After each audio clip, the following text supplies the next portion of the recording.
In the remote canyons of the Navajo Nation, where ancient red rocks hold secrets older than memory, Sarah Martinez learned that sometimes survival depends on the strangest advice you'll ever receive. When the earth beneath her feet turned into a hungry mouth, swallowing her deeper with every breath, it wasn't a rescue team or modern equipment that saved her life. It was the iron grip of a Navajo elder named Thomas Begay, and 4 words that defied every human instinct: move and we're both done. What happened next in those sun-scorched badlands would challenge everything Sarah thought she knew about panic, trust, and the razor-thin line between life and death. This is the true story of how 2 strangers, bound together by quicksand and circumstance, discovered that sometimes the only way to escape the Earth's deadly embrace is to stop fighting it entirely. The desert doesn't forgive mistakes. But sometimes, if you're willing to listen to wisdom carved from generations of survival, it might just let you live to tell the tale. Sarah Martinez had always believed that her morning runs were predictable affairs. At 28, she had been jogging the same routes around Flagstaff, Arizona for 3 years, following well-worn trails that snaked through pine forests and open meadows. But on this particular Tuesday morning in September, her usual path was blocked by construction crews working on a water main repair. The detour signs pointed toward an unfamiliar dirt road that led away from the city and into the sprawling landscape of the Navajo Nation. The GPS on her phone showed the alternate route would add only 2 miles to her usual 5-mile run. Sarah checked her water bottle, adjusted her baseball cap, and started down the dusty path. The morning air was crisp, carrying the scent of sage and juniper. Red rock formations jutted from the earth like ancient monuments, their surfaces painted gold by the early sunlight. She had lived in Arizona long enough to appreciate the raw beauty of the high desert, but this area was new to her. 20 minutes into her run, Sarah realized she had made a mistake. The dirt road had branched several times, and she had chosen what seemed like the most well-traveled path each time. Now she found herself in a narrow canyon, surrounded by towering walls of red sandstone. The silence was profound, broken only by the sound of her breathing and the crunch of gravel under her running shoes. Her phone showed no signal bars. She stopped and looked around, trying to orient herself. The canyon floor was wider than it had appeared from the entrance, maybe 50 feet across, covered with what looked like ordinary desert sand, dotted with clumps of dried grass and scattered rocks. A few scraggly cottonwood trees grew near what might have been an old stream bed. The morning sun had not yet reached the canyon floor, leaving everything in cool shadow. Sarah decided to continue forward rather than backtrack. The canyon seemed to curve ahead, and she reasoned that it must lead somewhere. All canyons eventually opened up, didn't they? She had water, she was in good shape, and once the sun climbed higher, she would have better visibility to find her way back to familiar territory. The sand beneath her feet felt different as she moved deeper into the canyon. Instead of the firm, packed earth she was used to, each step seemed to sink slightly, as if she were running on a beach. But this was the high desert of Arizona, hundreds of miles from the nearest ocean. Sarah slowed her pace, focusing on her footing. The last thing she needed was to twist an ankle in the middle of nowhere. That's when she saw the old man. He was sitting in the shade of a large boulder, about 100 yards ahead, perfectly still. At first, Sarah wondered if her eyes were playing tricks on her. The figure seemed to blend so completely with the rock and shadow that she had to stop and stare to make sure he was real. As she got closer, she could see that he was elderly, probably in his 70s, with long grey hair tied back and deep lines etched into his weathered face. He wore a faded denim shirt, dark jeans, and scuffed leather boots. The man looked up as Sarah approached. His eyes were a startling dark brown, alert and intelligent. There was something about his stillness that made Sarah slow to a walk, then stop entirely about 20 feet away from him. "Morning," she called out, slightly breathless from her run. "I think I'm lost. Do you know the way back to the main road?" The old man studied her for a long moment before responding. When he spoke, his voice was quiet but clear, with a slight accent that Sarah couldn't quite place. "You're on Navajo land," he said simply. "Long way from any main road." Sarah felt a flutter of concern. "I was just going for a run. My usual path was blocked, so I took a detour. I didn't realize I had gone so far." The man nodded slowly. "Easy to get turned around out here, especially for someone who doesn't know the land." He stood up with the careful movements of someone whose joints had seen many years of hard use. "I'm Thomas Begay. This is my family's traditional grazing area." I'm Sarah Martinez. "I'm really sorry if I'm trespassing. I didn't see any signs or fences." Thomas waved a hand dismissively. No harm done. But you need to be more careful about where you step out here. He gestured toward the canyon floor. This whole area used to be part of an old river system. During certain times of year when the water table is high, the sand can be dangerous. Sarah looked down at her feet, suddenly aware again of how soft the ground felt. Dangerous how? Quicksand, Thomas said matter-of-factly. Not like in the movies, but real enough. My grandfather lost a horse in this canyon back in 1962. Animal stepped in the wrong spot after a flash flood and couldn't get out. The word quicksand sent a chill through Sarah despite the warming air. She had always assumed quicksand was something that existed only in adventure movies and old television shows. The idea that it could be real, that she could be standing near it right now, made her suddenly hyper-aware of every sensation under her feet. How can you tell where it is? She asked. Trying to keep her voice calm, Thomas pointed to various spots around the canyon floor. See how the sand looks different in some places? Darker, maybe a little wet-looking even when it hasn't rained? And notice how there are no animal tracks in those areas? The wildlife knows to avoid them. Now that he mentioned it, Sarah could see the differences. There were indeed patches of sand that looked darker and somehow more uniform than others. And while she could see the tracks of what might have been rabbits or coyotes in the regular sand, those darker areas were smooth and unmarked. The water table here fluctuates, Thomas continued. Underground springs, seasonal runoff, it all affects how stable the sand is. What looks solid can turn into a trap faster than you might think. Sarah felt her heart rate increasing, and not from the exercise. She realized she had been running across this canyon floor for several minutes without paying attention to where she was stepping. The fact that she had made it this far without incident now seemed like pure luck. So what should I do? She asked. Just retrace my steps exactly? Thomas was quiet for a moment, studying the ground between them. Problem is, you've already been all over this area. Your footprints are everywhere, and some of them are in spots where you probably shouldn't have been walking. Sarah looked back the way she had come and realized he was right. Her running shoes had left clear impressions in the sand, crisscrossing the canyon floor in a random pattern as she had navigated around rocks and clumps of vegetation. She couldn't possibly remember the exact route she had taken. There's a safer path along the east wall, Thomas said, pointing toward the canyon wall to their right. Rock and gravel mostly. It'll take you back to where you came in. Sarah nodded gratefully. Thank you. I really appreciate the help. She started to move toward the canyon wall, but Thomas held up a hand. Wait. Let me go first. I know exactly where the stable ground is. Thomas began walking slowly and deliberately toward the canyon wall, placing each foot carefully and testing the ground with each step. Sarah followed about 10 feet behind him, trying to step exactly where he had stepped. The difference in the sand was subtle but noticeable once she knew what to look for. In some areas, her feet sank only slightly, and she could feel solid ground beneath. In others, even stepping carefully, she could feel the sand shift and give way more than seemed natural. They had covered about half the distance to the canyon wall when Sarah heard a sound that made her blood freeze. It was a wet, sucking noise, like someone pulling a boot out of thick mud. She looked down and saw that her left foot had sunk into the sand up to her ankle. Don't move. Thomas's voice was sharp and urgent. He had stopped and was looking back at her with an expression of serious concern. Don't try to pull your foot out, and don't put more weight on your other foot. Sarah's instinct was to immediately try to yank her foot free, but something in Thomas's tone made her freeze. What's happening? You've stepped in a soft spot. The sand is liquefied underneath. If you struggle, you'll just sink deeper. Sarah could feel her heart pounding. The sand around her left foot did indeed feel different, almost fluid. When she tried to wiggle her toes, the movement seemed to make her foot sink a little deeper. What do I do? Her voice came out higher than she intended. Thomas was already moving, but slowly and carefully. I'm going to come help you, but I need you to stay as still as possible. Any sudden movements could destabilize more of the area around you. Sarah watched as Thomas approached her with agonizing slowness.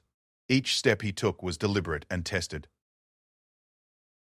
She could see the concentration on his face as he read the sand beneath his feet like a book written in a language she didn't understand. The thing about quicksand, Thomas said as he moved toward her, his voice calm and educational despite the circumstances, is that it's mostly a problem of density. Human bodies are less dense than the quicksand itself, so you can't actually sink completely under like in the movies, but you can sink deep enough to get stuck, especially if you panic. Sarah tried to find comfort in his words, but her left foot was now buried up to the middle of her calf, and she could feel the sand creeping higher up her leg with each small movement she made. Thomas was now close enough to reach out and touch her, but he didn't. Instead, he carefully lowered himself to his hands and knees, distributing his weight over a larger area. "I'm going to grab your arms," he said. "When I do, don't try to help by pulling your foot out. Let me do all the work. Your job is to stay as relaxed as possible." Sarah nodded, though relaxing was the last thing her body wanted to do. Every instinct screamed at her to struggle, to fight against the sand that seemed to be slowly swallowing her leg. Thomas reached out and grasped her forearms with both hands. His grip was strong, the hands of someone who had done physical work his entire life. "On the count of 3, I'm going to pull you forward and up. Don't help me, just let your body go limp." 1. Thomas counted, adjusting his grip. Sarah could feel the muscles in his arms tensing. 2. Sarah took a deep breath and tried to force her body to relax. 3. Thomas pulled, and for a moment, nothing happened. Sarah could feel the tremendous suction around her leg as the quicksand resisted giving up its grip. Then, slowly, she felt herself moving upwards and forward. Her foot came free with a wet, sucking sound that would haunt her dreams for weeks afterward. But as her left foot came free, her right foot, which had been supporting her weight on what she thought was stable ground, suddenly plunged into the sand. Thomas's eyes widened. "The ground is less stable than I thought," he said, his voice tight with concern. "This whole area must be saturated." Sarah's right foot was now sinking even faster than her left foot had. Within seconds, the sand was up to her knee, and she could feel it continuing to pull her down. "Pull me out!" she gasped. Panic finally overriding her attempt to stay calm, Thomas tightened his grip on her arms, but instead of pulling, he did something that shocked her into stillness. He began to shift his weight forward, allowing his own body to sink slightly into the sand. "What are you doing?" Sarah's voice was edged with hysteria. Thomas looked directly into her eyes, his expression deadly serious. "Move and we're both done," he said firmly. "I need you to listen to me very carefully." Sarah stared at him in disbelief. Her right leg was now buried up to the thigh, and she could feel the sand pressing against her body like cold, wet concrete. Thomas was voluntarily allowing himself to sink into the same trap that was claiming her. "You're going to get yourself killed," she protested. Thomas's grip on her arms never wavered. "No," he said calmly. "I'm going to save both of us, but only if you do exactly what I tell you to do." The morning sun had finally risen high enough to reach the canyon floor, casting everything in sharp relief. Sarah could see that they were both now partially buried in sand that looked no different from the solid ground just a few feet away. The difference between safety and death in this place was measured in inches, in the subtle variations of moisture and sand density that Thomas could read but that remained invisible to her. "The first thing you need to understand," Thomas said, his voice taking on the tone of a patient teacher, "is that struggling makes everything worse. Every time you move, you're creating pressure waves in the saturated sand that make it even more fluid." Sarah forced herself to stop trying to pull her leg upward. As soon as she went still, she realized Thomas was right. The sensation of sinking slowed dramatically. "Good," Thomas said. "Now, the reason I let myself sink a little is because I need to distribute my weight over a larger area to pull you out without losing my own footing. But more importantly, I need you to understand that we're connected now. If you panic and start thrashing around, you'll pull me down with you." Sarah looked into Thomas's weathered face and saw something that surprised her. Despite the danger they were both in, his expression was calm, almost serene. There was no fear in his dark eyes, only a steady determination that somehow made her own panic begin to subside. "My grandfather taught me about this sand when I was a boy," Thomas continued. "He said the earth here is like a living thing that can be friendly or dangerous depending on how you treat it. If you fight it, it fights back. If you respect it and move slowly, it will let you go." Sarah's right leg was now buried up to the hip, but the downward movement had stopped completely. She realized that as long as she remained perfectly still, the sand was not actively pulling her deeper. "What do we do now?" she asked quietly. Thomas's grip on her arm shifted slightly. "Now we work together to get out of here. But it's going to take time, and it's going to require you to trust me completely." The sun was getting higher, and Sarah could feel sweat beginning to bead on her forehead despite the coolness of the sand around her lower body. She thought about her apartment back in Flagstaff, about the mundane Tuesday morning routine she had left behind just an hour earlier. How had something as simple as a morning run brought her to this moment, buried waist-deep in quicksand with a stranger who was now her only hope of survival? Thomas began to explain his plan. They would work together to slowly extract her from the sand, but it would require patience and precise coordination. Any sudden movement could destabilize the ground further and send them both deeper into the Earth's hungry embrace. As the morning sun climbed higher and the canyon began to fill with light and heat, Sarah Martinez learned the first hard lesson of the desert. Sometimes survival depends not on fighting, but on surrendering to forces greater than yourself and trusting in the wisdom of those who know the land's secrets. The sun climbed higher above the canyon walls, and with it came the heat that would soon turn their predicament from dangerous to potentially deadly. Sarah could feel sweat starting to form on her back and under her arms, even though the lower half of her body remained cool in the grip of the wet sand. Thomas maintained his steady grip on her forearms, and she noticed that he seemed remarkably calm for someone who was voluntarily allowing himself to sink deeper into quicksand to help a complete stranger. "Tell me about your grandfather," Sarah said, surprising herself. She wasn't sure where the words had come from, but something about Thomas's presence made her feel that conversation might help her stay calm. Thomas's weathered face creased into the hint of a smile. "Joe Begay. He lived to be 93, and right up until the end, he knew every inch of this land like it was part of his own body." Thomas shifted his weight slightly, testing the sand beneath him.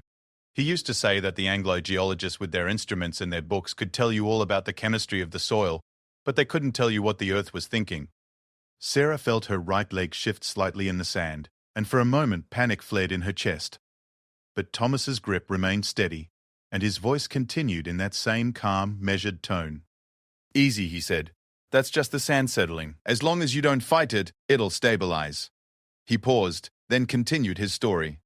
"My grandfather believed that everything in the natural world has a spirit, a consciousness. The rock, the water, the sand beneath us right now. He said if you paid attention, really paid attention, you could learn to communicate with those spirits." Sarah found herself focusing on Thomas's voice rather than the sensation of being trapped. "Do you believe that?" "I've lived on this land for 72 years, Thomas replied. "I've seen things that don't fit into the white man's science books. But whether you call it spirits or just understanding natural patterns that have been developing for millions of years, the result is the same. If you know how to listen, the land will tell you what you need to know." As if to demonstrate his point, Thomas began to slowly shift his position. His movements were so subtle that Sarah barely noticed them at first, but gradually she realized he was working his way into a different angle relative to her body. "What are you doing?" she asked. "Changing the physics of the situation," Thomas said. "Right now, if I try to pull you straight up, I'm working against the full suction of the sand around your leg. But if I can get the right angle and apply pressure in the right way, I can break the seal gradually instead of all at once." Sarah could feel him adjusting his grip, moving his hands from her forearms to her shoulders. The change in position meant he had to allow himself to sink slightly deeper, and Sarah could see that the sand was now up to the middle of his chest. "You're going to get stuck too," she said, fear creeping back into her voice. Thomas shook his head. "I know what I'm doing, and I know this particular patch of ground. My family has been grazing sheep through this canyon for 4 generations. I played in this sand as a child, back when the water table was lower and it was safer." He paused in his adjustments and looked directly at her. "But I need you to understand something important. This is going to take time. Maybe a lot of time. The sun is getting higher, and it's going to get hot down here. You need to prepare yourself mentally for what might be a very long morning." Sarah felt the truth of his words settle over her, like a weight. She had been thinking of this as a temporary crisis, something that would be resolved quickly one way or another. But now she realized they might be trapped here for hours. The implications of that began to sink in. No one knew where she was. Her phone had no signal, and the temperatures in the desert could reach dangerous levels even in September. "Have you ever been in quicksand before?" she asked. Thomas nodded. "Twice. Once as a child, and once about 20 years ago during the spring runoff. Both times, patience was what saved me." He shifted again, and Sarah could feel the pressure around her leg change slightly. "The first time, I was maybe 8 years old. My grandfather found me stuck up to my waist in almost this exact spot. You know what he did?" "What?" "He sat down next to me and told me stories for 3 hours while we waited for my uncles to bring ropes and tools. He said panic was more dangerous than the sand itself, and that if I could keep my mind calm and my body still, the sand would eventually release me." Sarah tried to imagine being 8 years old and trapped in quicksand for 3 hours. "Weren't you terrified?" "At first," Thomas admitted. But my grandfather had a way of talking that made you forget about being scared. He told me stories about the creation of this canyon, about the great floods that carved these walls thousands of years ago. He explained how the sand and clay layers formed, how the underground water moved through the rock. By the time my uncles arrived with help, I knew more about geology than most college students. Thomas's grip on her shoulders tightened slightly. I'm going to start working to free your leg now. The process is going to feel strange, but I need you to stay completely relaxed. Think of your leg as being separate from the rest of your body. Don't try to help me, and don't resist the sensations. Sarah nodded, though the idea of relaxing while trapped in quicksand still felt impossible. Thomas began to apply a steady, gentle pressure, not pulling directly upward, but rather at a slight angle that seemed designed to gradually break the suction around Sarah's buried leg. The sensation was indeed strange, like being very slowly stretched by invisible hands.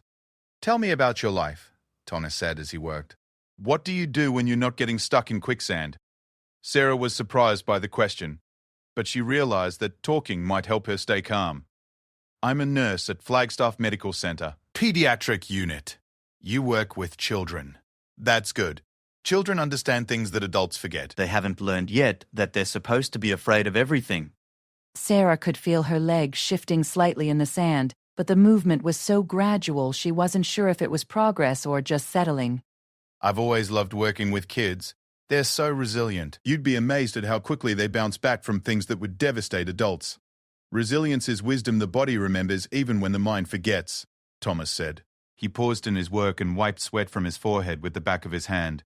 In the old days, Navajo children were taught from a very young age that survival often meant becoming part of the landscape, rather than fighting against it.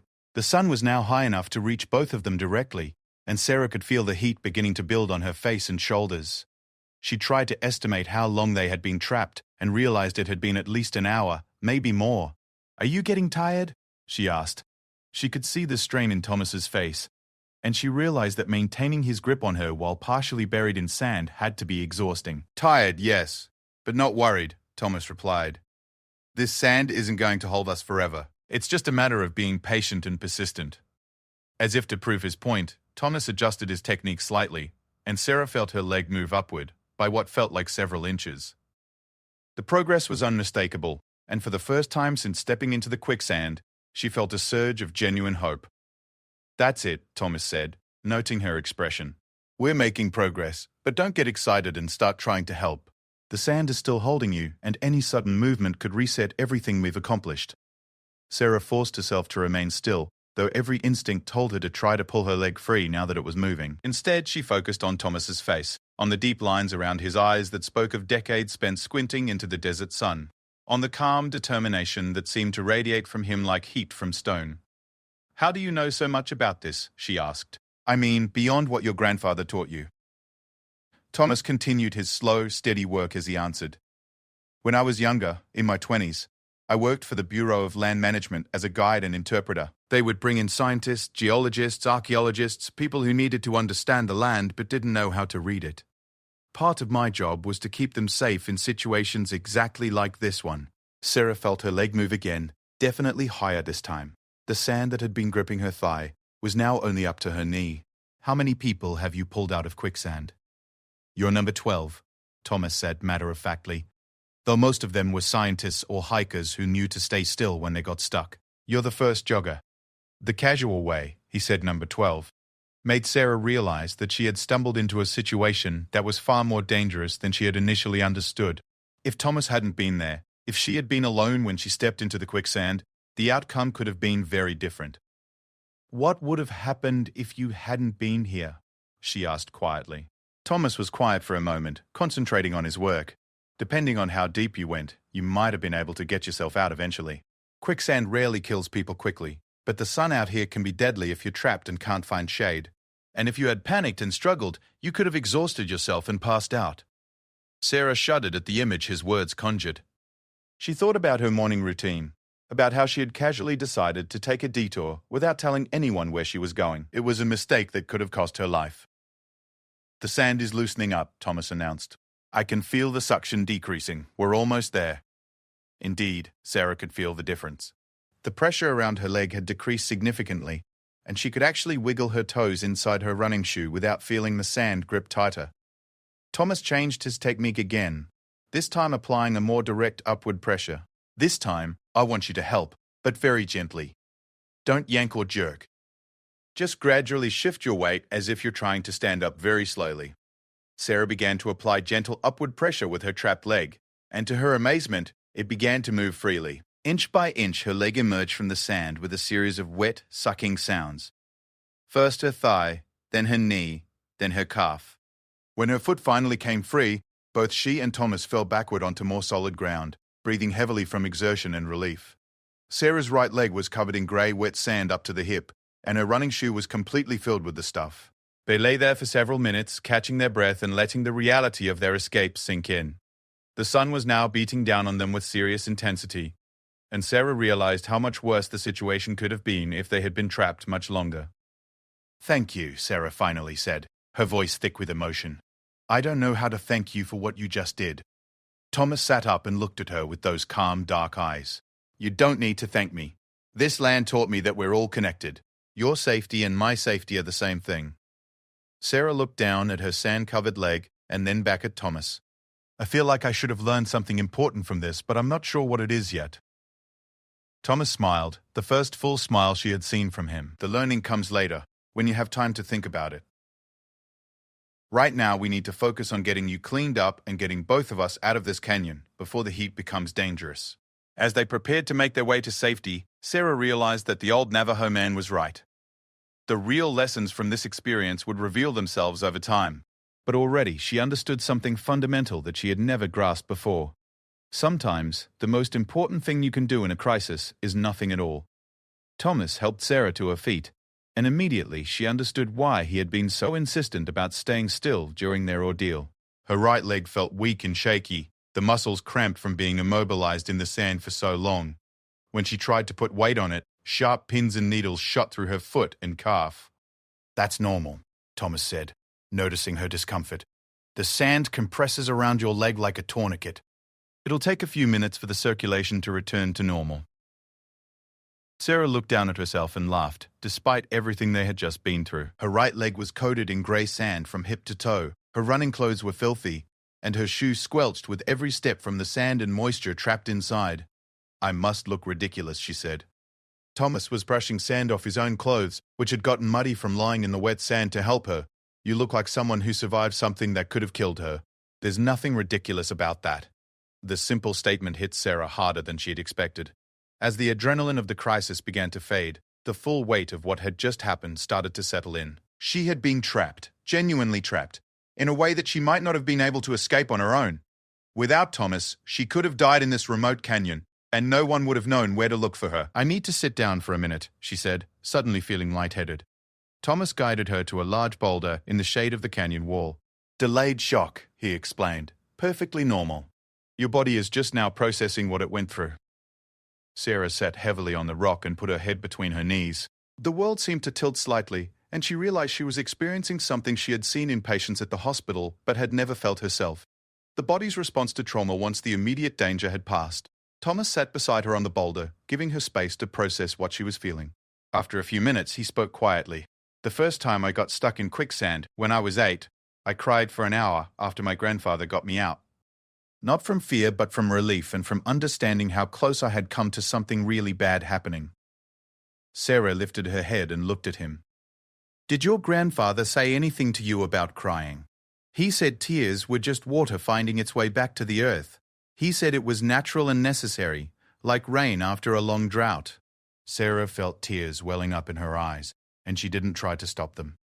She cried quietly for several minutes, while Thomas sat beside her, his presence solid and reassuring. When the tears finally stopped, she felt clearer and more grounded than she had since the moment she had first felt the sand give way beneath her feet. "Better?" Thomas asked. "Better," Sarah confirmed. "What happens now?" Thomas stood up and surveyed the canyon around them. "Now we get you back to where you belong, but we do it the safe way.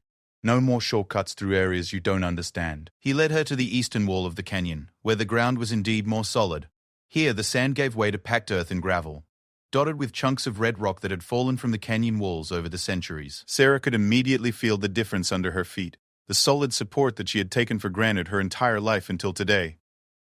"This path will take us out of the canyon," Thomas explained, pointing to what looked like little more than a game trail winding up the canyon wall. It's steep in places, but it's safe. No sand, no surprises. As they began to walk, Sarah found herself looking at the canyon floor with completely different eyes.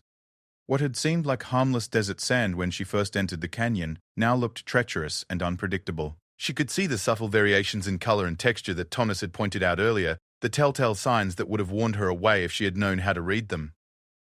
"How do people learn to see what you see?" she asked as they walked. Thomas considered the question carefully. "Time, mostly. And paying attention. My grandfather used to say that most people walk through the world like they're watching television. They see the big, obvious things, but they miss all the details that could save their lives or teach them something important." The trail up the canyon wall was indeed steep, and Sarah found that her right leg was still weak from its ordeal in the quicksand. Thomas noticed her struggling and offered her his arm for support. "In the old days," he said as they climbed, "children learned to read the land because their lives depended on it. They learned which plants were safe to eat, which water sources were reliable, which ground was stable to walk on. Modern people have lost most of that knowledge." Sarah accepted his help gratefully, leaning on his surprisingly strong arm as they navigated the rocky trail. "Do you think that's a bad thing?" "Not bad necessarily. Modern knowledge has its place. Your medical training, for example, can save lives in ways my grandfather never could have imagined. But there's wisdom in the old ways that shouldn't be completely forgotten." They reached a ledge about halfway up the canyon wall and stopped to rest. From this vantage point, Sarah could see the entire canyon floor spread out below them. The area where she had been trapped looked no different from any other part of the sandy expanse, giving no hint of the danger it contained. "It's amazing how normal it looks from up here," she said. Thomas nodded. "That's one of the things that makes this kind of hazard so dangerous. It doesn't advertise itself. You have to know what to look for." As they rested, Sarah found herself studying Thomas more carefully.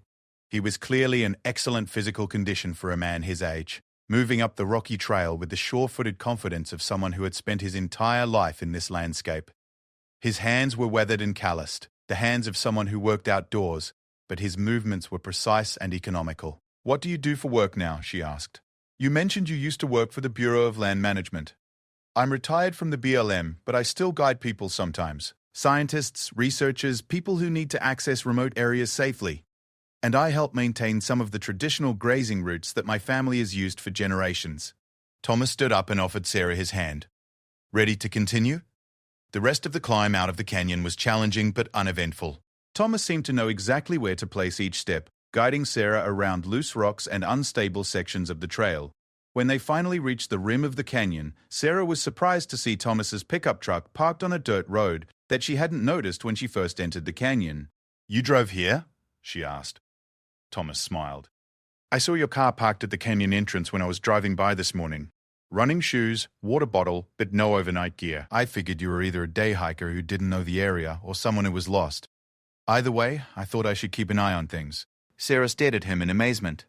"You mean you came looking for me specifically?" This is a dangerous area for people who don't know it. "My grandfather taught me that if you see someone heading into trouble and you do nothing about it, you're partly responsible for what happens to them." The simple statement highlighted something that Sarah was only beginning to understand about the man who had saved her life. His decision to help her hadn't been a spur-of-the-moment choice driven by the immediate crisis. He had deliberately put himself in a position to help before there was any crisis at all, based on nothing more than his understanding of the land and his sense of responsibility for the safety of others. Thomas drove Sarah back to where she had parked her car at the original canyon entrance, a route that took them along dirt roads she never would have found on her own. During the drive, he told her more about the area, pointing out landmarks and explaining the history of the region. "This whole area was underwater millions of years ago," he said, gesturing toward the red rock formations that dominated the landscape. "You can see the geological layers in the canyon walls if you know what to look for. Each layer tells the story of a different time period." Sarah listened with new appreciation for the complexity of the landscape around her. She had lived in Arizona for 3 years, but she realized now that she had been seeing it like a tourist, noticing only the obvious beauty while remaining blind to the deeper stories written in rock and sand and the patterns of erosion and growth. When they reached her car, Sarah turned to Thomas with a question that had been forming in her mind during the drive. "Is there a way I can learn more about this? About reading the land the way you do?" Thomas was quiet for a moment, considering her request. "There are books, classes, that sort of thing." But if you really want to understand this landscape, you need to spend time in it, real time, not just weekend hiking trips. He reached into his glove compartment and pulled out a business card. I guide small groups sometimes, people who want to learn traditional ways of moving through desert country. If you're serious about this, give me a call. Sarah took the card and looked at it. It was simple, just his name and phone number, with a small logo that looked like a stylized canyon. I am serious, she said. What happened today changed something for me. I don't want to go back to walking through the world half-blind. Thomas nodded approvingly. Good. But understand that this kind of learning takes time. You don't become skilled at reading the land in a few weekend workshops. It's a lifelong practice. Sarah looked back toward the canyon where she had nearly been trapped forever. After today, I think I understand the difference between surface knowledge and wisdom. I want to learn the real thing. Then you've already taken the most important step, Thomas said. You're ready to listen. As Sarah drove home to Flagstaff, her right leg still stiff and uncomfortable from its ordeal, she found herself seeing the landscape around her with different eyes. She noticed things she had never paid attention to before. The way water had carved channels in the rock, the patterns of vegetation that indicated underground water sources, the subtle variations in soil color that might signal different geological conditions. But more than that, she understood something fundamental about survival and wisdom that she had never grasped before. The most important skills weren't the dramatic ones you saw in movies, the ability to fight or run or use high-tech equipment to solve problems. The most important skill was the ability to be still, to pay attention, to trust in knowledge that had been accumulated over generations by people who understood that survival depended on working with the natural world rather than fighting against it. When Sarah finally pulled into her apartment complex in Flagstaff, she sat in her car for several minutes before going inside. She looked down at her sand-stained running clothes, at her right leg that still bore traces of the grey sand that had nearly claimed her, and she realized that she would never again take a casual morning run for granted. But more than that, she understood that Thomas Begay had given her something far more valuable than rescue from a dangerous situation. He had given her a glimpse into a different way of understanding the world, a way that honored both modern knowledge and ancient wisdom. That evening, Sarah called the number on Thomas's business card. I'd like to learn, she said when he answered. Really learn, whatever it takes. Good, Thomas replied. We'll start with an easy hike next weekend. Bring water, sturdy shoes, and a willingness to see familiar things in completely new ways. As Sarah hung up the phone, she realized that getting trapped in quicksand had been the most terrifying and most educational experience of her life. She had learned that sometimes the most important lesson you can receive is delivered by the earth itself, in circumstances you never could have imagined, by teachers you never knew you needed to meet. The desert had nearly claimed her, but in the end, it had given her something infinitely more valuable than what it had almost taken away. It had given her a new understanding of what it meant to be truly alive in the natural world, and a teacher who could help her develop that understanding over the years to come. 3 months later, when Sarah completed her first multi-day traditional skills course with Thomas as her guide, she would look back on that terrifying morning in the quicksand as the moment her real education began. But that night, as she fell asleep in her comfortable apartment, she simply felt grateful to be alive and eager to learn what the land still had to teach her.